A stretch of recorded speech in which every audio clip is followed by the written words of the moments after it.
I've gotten so big that it's hard to do just about anything. Like and subscribe right now, or this spider will crawl on your face when you're sleeping. Though patients on My 600-Pound Life astonish us with their massive bodies and scale-breaking weight, some of them are particularly humongous that make us wonder how their bodies are even functioning.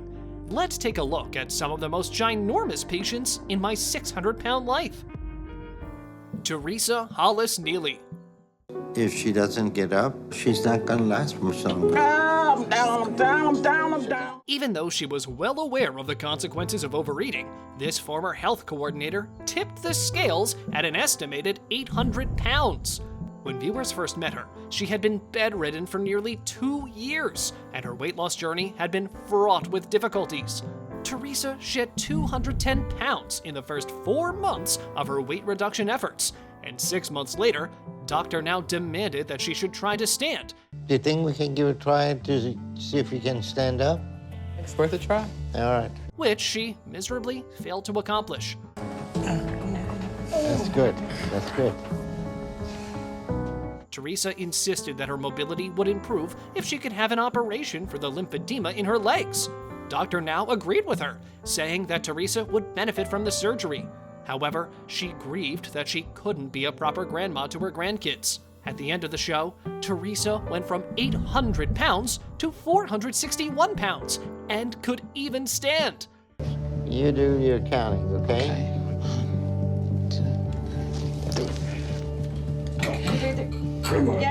This accomplishment made Teresa one of the most memorable fighting patients of the show. Roshonda Perio.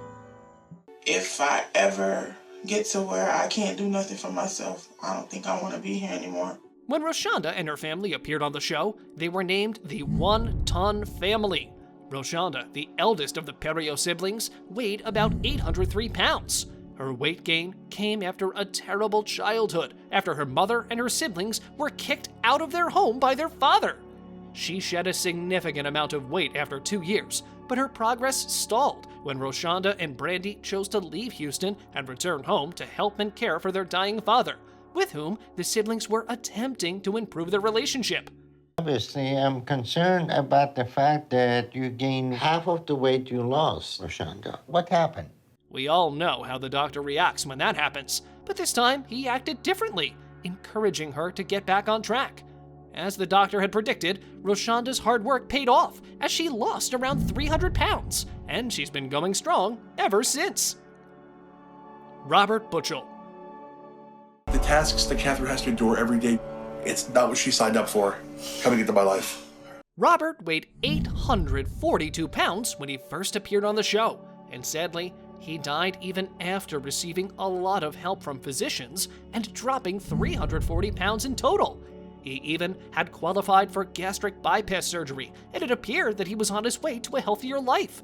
But things took a sharp turn when he couldn't cope with his substance addiction. Unfortunately, he became addicted to painkillers after a successful surgery. Dr. Now sought to wean him off the pain medication, but Robert refused to exercise or even get out of bed, delaying his recovery. As a result of his stress and the painkiller addiction, Robert suffered a fatal cardiac arrest while he was filming his episode. I am so sorry for your loss. Robert had struggled with his weight all his life, and he knew that he was running against the clock, and his body gave up. But he never did give up. Brienne Diaz. It feels like my whole world is just falling apart. And I'm not sure that I'm going to survive much longer. Brienne Diaz has a shattered childhood that led her to extreme and dangerous overeating. She explained that her father, serving in the Air Force, was usually away and later remained preoccupied with her younger siblings, while her mother had neither the understanding nor the will to help her. When she came to the show in season 7, Brienne weighed almost 700 pounds and had little chance of recovery, but she was anxious for a change in her life. Brienne's husband Rick had a heart attack and needed urgent surgery, which gave her the strength and motivation to make some major changes in her life. She wanted Rick to stop spending every waking moment of his life caring for her. Instead, she desperately wished her husband to be more focused on his health. Fulfillment and hope I feel right now are things I haven't felt in a long time. And I don't want to lose that because I started gaining again. It's not worth it. So I'm determined to make it to my goal. By the end of the season, Brienne had lost 358 pounds, more than half of her body weight, and still had a long way to go. Milla Clark. I can't do it. I'm so sorry.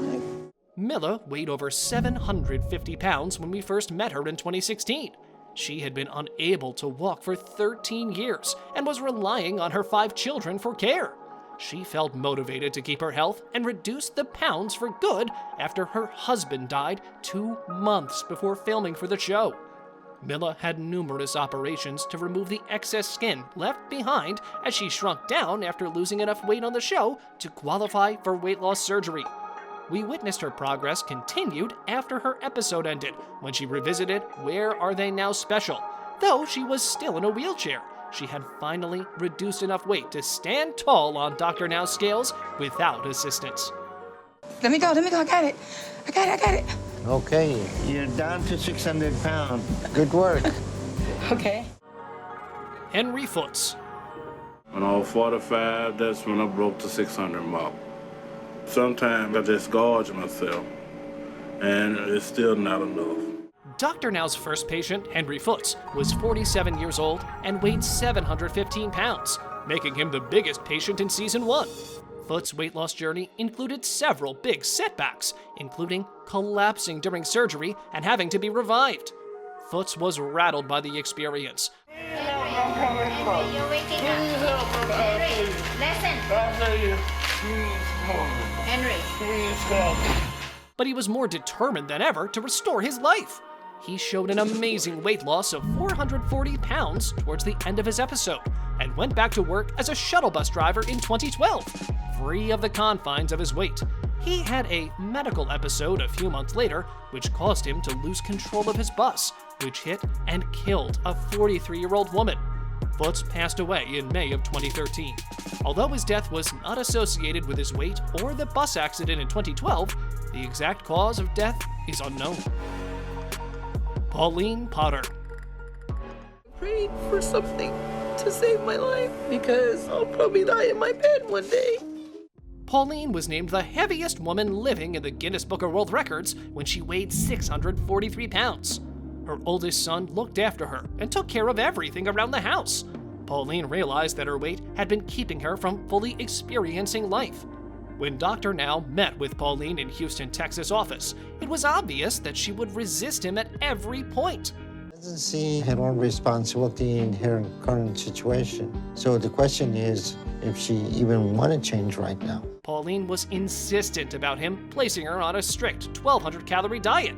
Pauline had been admitted to the hospital by Dr. Now so that her food intake could be thoroughly monitored. For a little period, though, things improved for her, and she was able to lose 44 pounds. This influenced Dr. Now's decision to approve her for gastric bypass surgery, but she was unable to break free from her addiction, and she reverted to her previous eating habits. After several years, Pauline finally began to pay attention to her health. Pauline's weight was finally dropping. She had reduced over 300 pounds so far. She could move around much more easily now and could even help around the house. Sean Milliken. My weight has given me a death sentence. I'm a slave to my weight. And I know my addiction is killing me. Sean Milliken, 26 years old, weighed 919 pounds when he first appeared on the show in season 4, making him the show's heaviest patient. Because of his weight, he was confined to his bed and had to rely on his mother and family. Sean's legs were no longer able to hold his weight, and he needed oxygen to breathe. Sean said that he began overeating as a child as a result of his father's verbal abuse. His parents split when he was 10 years old, and he felt responsible for it. He sought comfort in the form of food. I'm a prisoner. All I want is out. And I never really thought my life would end up like that. By the time he got to high school, he had gained almost 400 pounds. Sean went to California to see Dr. Now in Houston. Dr. Now was concerned when he first met him because of the considerable swelling in his left leg. Sean shed an incredible 259 pounds in 2 months in the hospital, thanks to a strict diet and was discharged from the hospital by Dr. Now. He died from cardiac death as a result of an infection 2 weeks after returning to the hospital. Liz Evans. You don't follow that, you're not gonna lose weight. There's no magic in weight loss surgery. Liz had a birth defect that caused one of her leg bones to bend out, isolating her as a child. By the time she appeared on the show, she weighed 721 pounds. She wanted to take control of her life, and therefore, she went to Houston to seek guidance from Dr. Now. Liz was unable to stand due to lymphedema, but she got approved for her surgery with the help of a strict diet and physical therapy. She shed a total of 353 pounds by the end of her episode, weighing in at 368 pounds. So I'm proud of you, Liz. Liz. Joe Wexler. I feel like a prisoner inside this body, and I wouldn't wish this on my worst enemy. Joe Wexler weighed close to 800 pounds when he got on the show and found it difficult to conduct the most basic tasks, just like any other person of his weight would have. Wexler's compulsive eating began as a result of his troubled connection with his father, which eventually led to serious psychological problems. He learned that he needed to lose weight before undergoing surgery. Instead, he gained weight, after which he worked tirelessly to shed the necessary pounds. The young man's life was transformed just a month later when he learned to drive and became more self-reliant. Joe Wexler had lost over 500 pounds 2 years later. So, even though I'm up here in Iowa, I'm still committed to Dr. Now's program. Thank you very much for watching the video. Do like and share it with your friends. Subscribe to the channel and hit the bell icon to not miss any of the upcoming amazing videos. Thank you once again.